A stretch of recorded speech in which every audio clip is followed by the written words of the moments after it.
Under what if analysis, what we're going to now see is the goal seek function. Now, this goal seek function will help you find a value of one cell by adjusting another. Okay, we're going to see this with the help of an example, but before we do that, I want to give you a quick review using this very simple example over here, and you'll come to know what I mean by finding the value of one cell by adjusting another.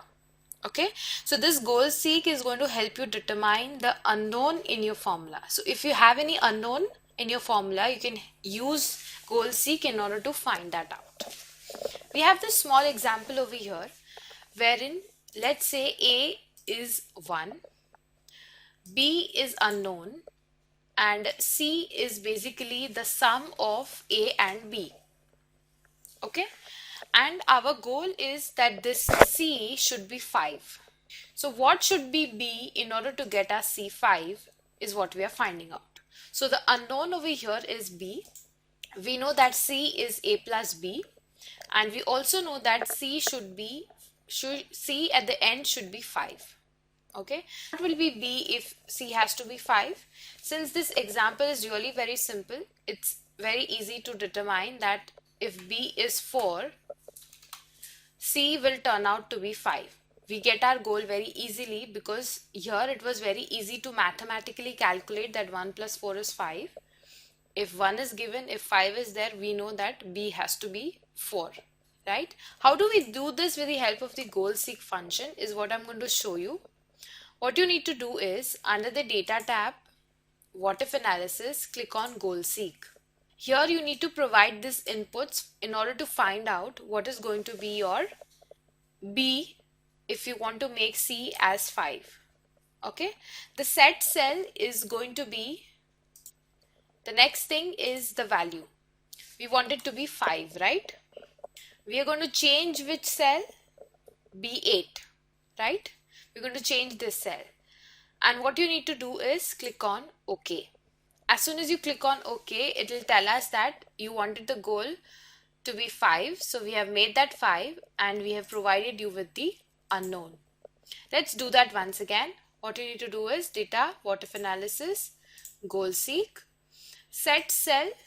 Set cell is going to be your B9, which has the formula in place. We want it to be 5, and which cell we are going to change? This cell, which is the unknown basically. Click on OK. OK. So once you do that, we have the goal in place and we have found the unknown as well.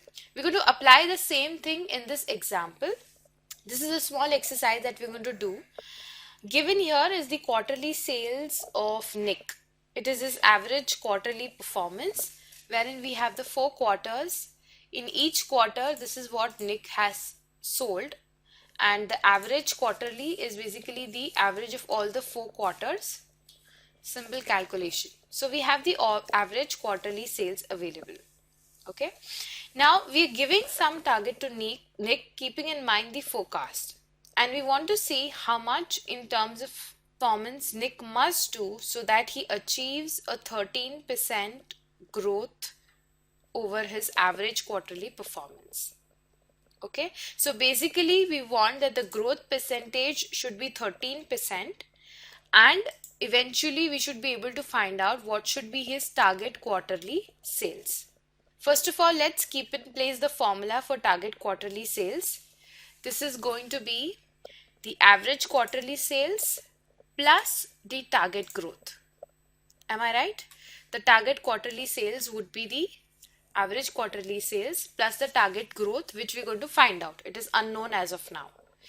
If you observe, you will find that the target quarterly sales and the average quarterly sales are absolutely same. That is because as of now, the target growth rate is 0. Let's say if this becomes 5%, it will be average quarterly plus 5%, right? What will be the growth percentage? Growth percentage is going to be your target quarterly sales divided by the average quarterly minus 1. Okay, as soon as you do this, as of now the growth percentage is 0%, right? What we want is that here 13% should come, and here we should get how much should be the target growth. Let's randomly put some numbers and try to reach the goal of 13%. Let's say the target growth is 5,000. In that case, the growth rate becomes 15%. We want something around 13%. So let's decrease this to, let's say, 4,000. Now, if you see, the growth percentage is 12.57, somewhere near to 13, but again, exactly not 13. Let's try this. It becomes more now. So like this, if you're going to do on trial and error basis, it is going to take you a lot of time. Not only time, you might not get the correct answer. So our goal is now going to be to find out the target growth, how much it should be, which will eventually lead to a 13% of growth. Okay. Very simple. We need to go to the what if analysis, goal seek. The set cell is going to be C12, right, wherein we have the formula in place to value 13%, so 0.13. And which cell are we changing? The target growth, which is the unknown cell. Once we have this in place, we need to click on OK. OK. So now if you see, the growth percentage is 13%, which was our goal. The target growth is actually $4,137. So this is what Nick needs to do in order to achieve the 13% growth. Now if you see, the target quarterly sales is average quarterly sales plus the target growth. So this is what is the growth required from Nick in order to reach target quarterly sales of 35,958. Okay, so this was about what if analysis. We have seen one-dimensional data tables, two-dimensional data tables, solver, and finally goal seek.